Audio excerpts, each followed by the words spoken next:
Viewers, welcome to my channel Passion for English Literature. Now I am going to discuss a question that is taken from the poem My Last Dashes written by Robert Browning. The question is very important and this question is frequently said in the exam paper. The question is, bring out the elements of a dramatic monologue from My Last Dashes.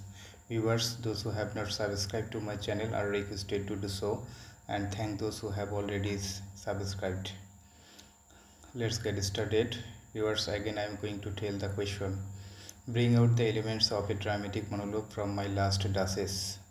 My Last Dashes কবিতা থেকে dramatic মনোলগের যে উপাদান সেগুলো প্রকাশ করো। My Last Dashes is a famous dramatic monologue by Robert Browning. My Last Dashes Robert Browning এর একটি বিখ্যাত dramatic monologue. Traditionally, a dramatic monologue comprises of lyrical strained abrupt beginning, single speaker, silent listener, psychological analysis, and clues to suggest what the silent listener says or does.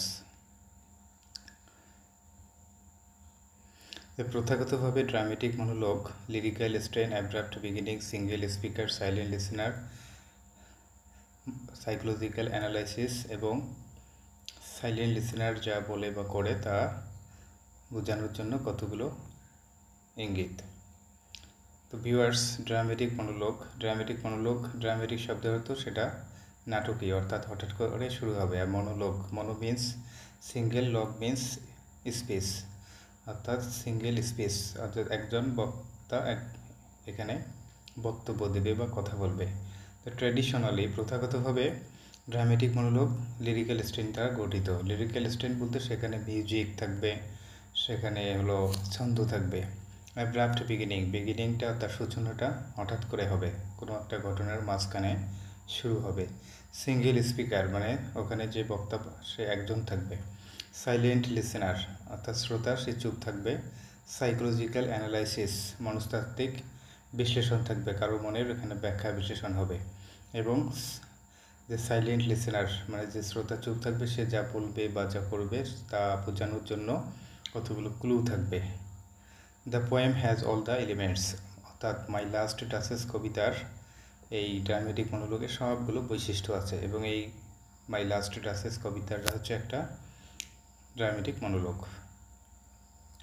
The poem begins with a dramatic suddenness, এই কবিতাটি একটা dramatic সাডেননেস দ্বারা শুরু হয়, অর্থাৎ সেটা হঠাৎ করে শুরু হয়। That's my last duchess painted on the wall, ওই ওয়ালে যে চিত্রিত ডাসেস সে হচ্ছে আমার লাস্ট ডাসেস মানে শেষ রানী, অর্থাৎ ওয়ালে চিত্রিত যার চিত্র অঙ্কন করা আছে সে হচ্ছে আমার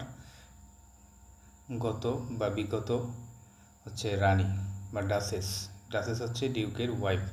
the readers understand that the event has began earlier, এখানে পাঠক বুঝতে পারে যে ঘটনাটা পূর্বেই শুরু হয়েছে। But the poem begins somewhere in the middle of the speech giving a dramatic twist, কিন্তু এই কবিতাটি ওই বক্তব্যর মাঝখানে কোথাও শুরু হয়েছে একটা ড্রামেটিক টুইস্ট দিয়ে, অর্থাৎ একটা নাটকীয় মোড় দিয়ে শুরু হয়েছে।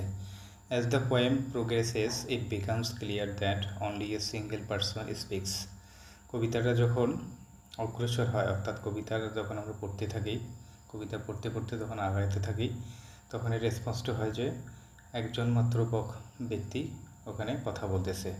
The speaker is the duke of Ferrara who is talking about his dead duchess portrait painted by Ferapento, তাহলে ওখানে স্পিকার সে হলো ফেরারার ডিউক, অর্থাৎ ডিউক হচ্ছে একজন রাজা আর কি, আমরা রাজা বলতে পারি। ফেরারার একটা জায়গার নাম, ওই রাজ্যের লর্ড বা রাজা হচ্ছে ডিউক, প্রধান হচ্ছে ওই ডিউক।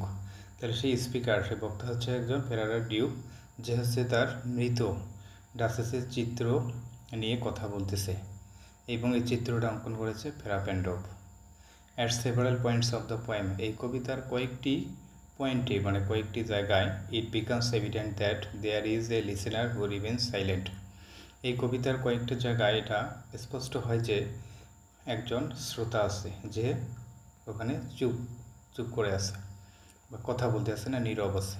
ফর এক্সাম্পল, উদাহরণস্বরূপ, when the duke says, wilt please you sit and look at her, or wilt please you rise, we understand that someone is present around him. তাহলে উদাহরণস্বরূপ, ডিউক যখন বলে যে আপনি কি একটু বসবেন এবং তার দিকে তাকাবেন, অথবা আবার কবিতার শেষের দিকে এটা বলে, উইল্ট প্লিজ ইউ রাইজ, আপনি কি একটু উঠবেন, because we have to meet others who have been waiting for us, কারণ নিচের মধ্যে অর্থাৎ নিচতলায় কিছু লোক অপেক্ষা করতেছে, তাদের সঙ্গে আমাদের সাক্ষাৎ করতে হবে, আপনি যদি ওঠেন তাহলে আমরা সেই নিচে যেতে পারি, এভাবে বলে। তখন এটাতে বোঝা যায়, তখন আমরা বুঝতে পারি যে someone is present around him, অর্থাৎ কেউ একজন তার আশেপাশে উপস্থিত আছে। Later in the poem, we come to know that he is an emissary for the second marriage of the Duke. পরবর্তীতে কবিতার পরে অর্থাৎ পরবর্তীতে আমরা কবিতায় জানতে পারি যে সে হচ্ছে, অর্থাৎ যে ব্যক্তিটি চুপ ছিল সে হচ্ছে একজন emissary for the second marriage of the duke, ওই ডিউকের দ্বিতীয় বিবাহের জন্য সে একজন ঘটক বা আলাপ আলোচনা করতে এসেছে। Throughout the poem he does not talk, পুরো কবিতা জুড়ে বা কবিতায় সে কোনো কথা বলেনি, but his reactions are revealed through the duke's speech, কিন্তু তার যে প্রতিক্রিয়া সেগুলো ডিউকের বক্তব্যের মাধ্যমে বা ডিউকের কথার মাধ্যমে প্রকাশিত হয়। For example, the clue to understand the surprise in the emissary's face has been revealed by the duke himself. উদাহরণস্বরূপ আমরা বলতে পারি যে এমিসারি বা যে বিয়ের ঘটক যে আছে, বিয়ের কথাবার্তা বলার জন্য যে এসেছে, তার মুখমণ্ডলে যে বিস্ময়, সে বিস্ময়টা বোঝার জন্য যে একটা ক্লু, সেই ক্লুটা ডিউক নিজেই দিয়েছেন।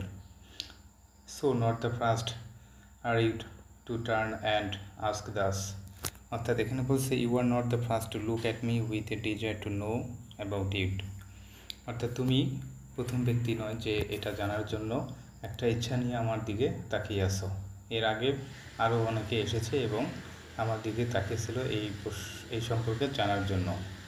তো we know he does not ask anything, but there has been a question in his countenance. আমরা জানি যে সে কোনো কথা বলে না, কিন্তু তার মুখমণ্ডলে বা তার মুখাবয়বে একটা প্রশ্ন থেকে যায়। The main principle controlling the form of a dramatic monologue is what the lyric speaker says to reveal his soul. তাহলে ড্রামেটিক মনোলগের যে আকার বা ধরন, এটা যে নিয়ন্ত্রণ করে, যে মূলনীতি একটা ড্রামেটিক মনোলগের ধরন নিয়ন্ত্রণ করে, সেটা হচ্ছে লিরিক স্পিকার, অর্থাৎ বক্তা যা তার যে আত্মা প্রকাশ করার জন্য, তার মনের কথা প্রকাশ করার জন্য যা বলে, সেটাই হচ্ছে মেইন প্রিন্সিপাল একটা dramatic মনোলগের। In my last Duchess, the Duke, while talking about the Duchess, reveals his own mind. My last Duchess কবিতায় ডিউক এই ডাচেস সম্পর্কে কথা বলতে গিয়ে সে তার নিজের মনের কথাই প্রকাশ করে।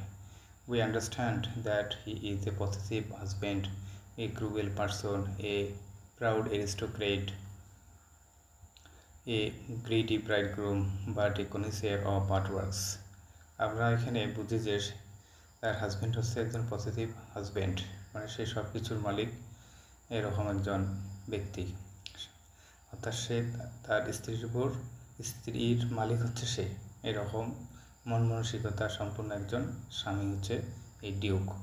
এ ক্রুয়েল পারসন, সে একজন রাজা হিসেবে একজন নিষ্ঠুর ব্যক্তি। এ প্রাউড অ্যারিস্টোক্রেট, এবং একজন অহংকারী অভিজাত ব্যক্তি। এ গ্রেডি ব্রাইডগ্রুম, একজন লোভী বর, অর্থাৎ সে যেহেতু যৌতুক চায় বিয়ের সময়, তার দ্বিতীয় বিয়ের সময়। বাট এ কনিসিয়ার অফ আর্টওয়ার্কস, কিন্তু সে হচ্ছে একজন শিল্পকর্মের রসজ্ঞ ব্যক্তি, অর্থাৎ শিল্পকর্ম সম্পর্কে তার খুব ভালো ধারণা বা আইডিয়া ছিল এবং শিল্পকর্মের স্বাদ সে নিতে পারে। He also reveals that the Duchess was an innocent, easygoing lady. এছাড়াও সে প্রকাশ করে যে ডাচেস হচ্ছে একজন সহজ সরল এবং নিষ্পাপ মহিলা। This analysis of the Duke's temperament are the essence of his dramatic look. এই ডিউকের যে মন মেজাজ সম্পর্কে এই যে ব্যাখ্যা বিশেষণে, এই ব্যাখ্যা বিশেষণটাই হচ্ছে একটা ড্রামেটিক হ্যাঁ, ড্রামেটিক অর্থাৎ নাটকীয় চেহারার একটা সত্তা। It may now concluded that my last Duchess is a fine example of the dramatic monologue.